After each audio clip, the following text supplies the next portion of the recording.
Hey, what's going on, y'all? It's your boy Ned Mac with DFS Stats&Facts. I'm in a dad hat.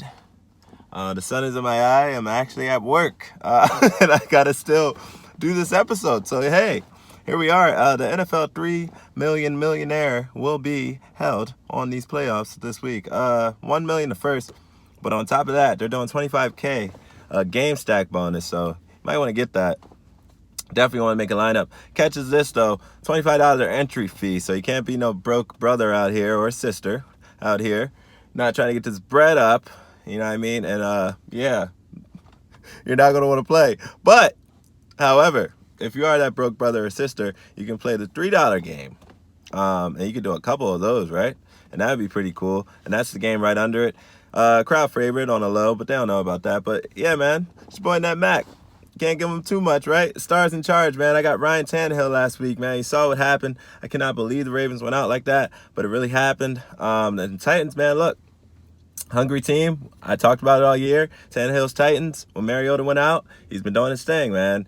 And he did his thing last week as well. He's only 5,500, 18.8, right, last week, 88 yards, 2 touchdowns, and he had that rushing touchdown. That was crazy. Kansas City, 23rd against quarterbacks, though. So can he do it again? I think he can. Maybe. I don't know. Patrick Mahomes, another guy, 7,700, right? 321 yards, 5 touchdowns, 7 attempts of rushing with 53 yards. Tennessee is 28th against quarterbacks, right? 26th against passing yards against. So we'll see what happens there. Running backs running-ish. We got a bunch of them, so I got to hurry the heck up. Tevin Coleman, 5,700. 22. He had 22 attempts, 105 yards, 2 touchdowns. 25.5 is what he gave you. Green Bay is 17th against the running backs. Look, man. And then you got Aaron Jones right under that. Last week, he had a big game. He's at 6,700, 21 attempts, 62 yards, 2 touchdowns. 23rd, San Fran is second against running back, so that's going to be a challenge for him. Excuse me, I really got to rush. 12th against rushing yards a game is San Fran as well. So that's going to be a really strong test for Aaron Jones. But look, also honorable mention on Williams, though. He stepped up when he had to last game as well for Green Bay. Then I got my boy Damon Williams, man. And I messed up there. I did not pick Damian Williams. I usually do. Usually definitely pick him, Mahomes, and Kelsey, right? But anyway, Damian Williams, he went off. 26.8, right? He had the hat trick. Tennessee is ranked 18th against running backs. I think Tennessee is going to come to play against him. I don't know what's going to happen there, but he was definitely balling last week. The whole Kansas City Chiefs team was balling last week. But yeah, man. And then, last but not least, definitely Derrick Henry, 8,700, 29.3. He had 30 attempts, 195 yards, no touchdowns, but he had a jump passing touchdown. Shout out to Tim Tebow. The play was actually called to Tebow. That's awesome. Moving on to wide receivers wildin'. It was a man by himself this week. My boy Adams for the Green Bay Packers. Excuse me again. 7,900. He had 39 fantasy points. Crazy, 8 receptions, 160 yards, 2 touchdowns, and you had to know it was going to happen. San Fran is 8th against wideouts and 1st against passing yards games, so we're going to see what happens there. Titans turning up. Travis Kelce by himself, 7,100, 44.4, crazy, 10 receptions, 134 yards, and a hat trick. Travis Kelce, man, ladies and gentlemen, it was crazy. I could not believe that game. The Chiefs game, I call it a Chiefs game, but man, it was really a good game. But the Chiefs really took over in the second half, and I definitely picked the Chiefs on that one. I didn't do my live picks, and I apologize for that. Something definitely came up, and my basketball schedule right now is crazy. But yes, yeah, I definitely picked the Chiefs over the Texans because Texans defense has been sloppy all year. But anyway, moving on, Jonnu Smith, don't forget about him, 3,400, and he had 9.27 last week, 2 receptions, 12 yards, and 1 touchdown. Not bad, but I feel like he always gets those sneaky touchdowns, and in the playoffs, it might happen even more often, which is crazy, but you just never know with this guy, man. And that moves me on to my DFS value. Now, this was a really tough one for me this week. I'm all over the place, but bear with me because it's playoffs. Really low on players, but I'm watching these games and I'm seeing what's going on. I know Kittle didn't have the best game last week, but hear me out. You know what Kittle can do. His yards after catch is crazy. they're definitely going to work him in there. Last week, it didn't really work that well for him. He only had 3 receptions, 16 yards, right? But we know Kittle can have way more than that and a couple touchdowns included. So don't sleep on Kittle this week. I don't want y'all to shy away from him. As well as Mecole Hardman for the Kansas City Chiefs.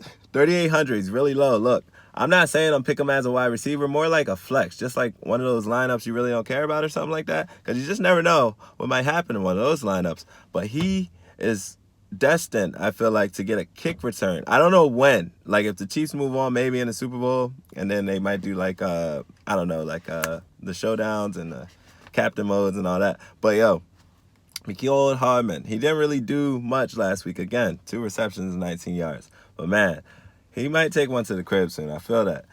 And then look at this guy. From the decline of A.J. Brown, right, you got Corey Davis coming up out of nowhere. Last week, he had a touchdown. He's only $4,000. So don't forget about him, too. Moving on. I got my bums to stay away from. Why not, right? Sorry, Lazard, but stats don't lie. I had to put you on here. 4,400. He had a half a point last week. You want to know how he got it? Off of rushing 5 yards. He's a wide receiver, and that's all he had the whole game. So I don't know if they're going to put him in there and work him in there more with the Packers, but I don't know, man. And then A.J. Brown. He was on my bums to stay away from last week, and I felt terrible. And now this week, I'm happy that I put him on there because he's on here again, 5,200. Look, he gave you 2.8 last week. The week before that, he gave you 1.4. What's up with him? But, yeah, 4 touchdowns, man. Let's keep in mind that he did have 4 touchdowns from week 14 to week 17 leading up to all this. So, is he going to get something or is he not? But on my list, in my opinion, he's a bum to stay away from for me. Back-to-back weeks. Remember I said it. Whatever happens, happens. And then, yeah, I had to put my boy Emmanuel Sanders on here. 4,900, 5.3 last week, 2 receptions, 30 yards. Green Bay is 16th against all that, right? So his last games, he has like a weird pattern, right? His last games that he went off, he had week 9, 27.2. He had 7 receptions, 112 yards, and 1 touchdown. Week 14. Notice the split. Week 14, 37.1, 7 receptions, 151, and 1 touchdown. Week 18, he had no game, so it still could be a possible pattern. And then you saw what he did last week, so what is he going to do this week? So, honestly, I saved him for last for a reason. He's a bum to stay away from. However, if I had to choose out of these 3 that I just named, I would actually pick him. So, remember I said that as well, because if you got Emmanuel Sanders to me, and you're in the playoffs, and you don't use him, why did you get him? Moving on. Elite Sleeps. This guy, born from the 49ers, Kendrick, what I don't know his first name right now. But look, he had 13 last week, 3 receptions, 40 yards, and 1 touchdown. Blowing my stuff. Green Bay is 16th against all that, like I just said. But I had to say it again, just in case you're not paying attention. And maybe I might have wrote it down here a couple of times. But yeah, look, Bourne somehow always finds a way to get a touchdown out of nowhere when you didn't put him in your lineup. So with that being said, make sure you have Bourne in your lineup this week. Why not? Just in case. It's the playoffs. And also, I noticed that they do target him a lot in the red zone. So that's very big. Talking about the San Francisco 49ers, the Bull Bourne. Remember I said it. Badass kickers real quick. My boy Robbie Gold. Speaking of the Niners, Robbie Gold, I met him in person. I believe I said that on here. Took a picture with him. Had a little conversation with him. Really nice guy. Teammates were running him, had him cracking up because he was my fancy field goal kicker that year. So it was really nice and cool meeting him in Washington. That was dope.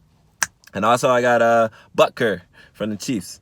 He was always been doing good. I know, killing it for a lot of fantasy teams out there. He's a great pick and a badass kicker indeed. Moving on. What I got? Defenses. All right, easy. Tennessee's defense. Look, they've been doing it all week. Gave you 14 fantasy points back-to-back weeks. Enough said, right? It's the playoffs. Tennessee's defense has proven it. A great challenge coming up with Patrick Mahomes, especially coming so hot off of that game. I mean, 5 touchdowns. He's destined to me at least 1 or 2 touchdowns. So the defense might get rattled a little bit. However, I still think they are Definitely probably going to get an interception, maybe a fumble, something. They always get something. So I ain't sleeping on my cousin Logan Ryan. Shout out to him and his family. But yeah, I'm not sleeping on the Tennessee's defense at all. Mike Vrabel is a problem, and he's proven to be so. Already taking out the Patriots and the Ravens last week, which I still cannot believe. And I'm so sad that Lamar had to go out like that. But anyway, yeah, Niners defense as well. If you want to go low, or actually, if you want to go high, I'm sorry, Tennessee's defense is at 2,000. And the highest defense this week is the Chiefs defense, but I didn't go with them. Niners defense, 2,900, 14 last week as well. And last time they played Green Bay, they had 11. So maybe they get that or more, possibly. Niners defense, I think they're if they get a lead in this game, I think it's over. So Aaron Rodgers, AR, if you hear me, I know he has to go off this week for Green Bay to even have a chance if the Niners come all crazy. But yeah, I think that's all I had this week. My quarterback questions would be, can my boy Patrick Mahomes do it again? Like I just said, the game was hot. But what is he really going to do? You know what I mean? Is he going to give you that 1-2 touchdown game? Or is he going to give you that type of game again? Which I would be shocked if he did that. He'd a man if he did that. But I don't know. What happens, man? And my other question is, can Aaron Rodgers get his redemption against the Niners, man? Because let's not forget, the Packers did go down to the Niners. I believe it was week 12. And it was not pretty. So I talked to a Niner fan today, and the Niners, they are pretty confident this year, man, and they're still flowing with that. I know a couple Niners fans, so yeah, they're really excited about that. But yeah, man, thank you for bearing with me here. I am at work. I'm literally in the parking lot right now, as you can see with the steering wheel, my lovely steering wheel, my Mazda 3. I thank God and I thank y'all, man. I really appreciate you all. Go Birds, go Sixers. Yeah, I know the Birds are out of it, but anyway. Yeah, man, I'm out.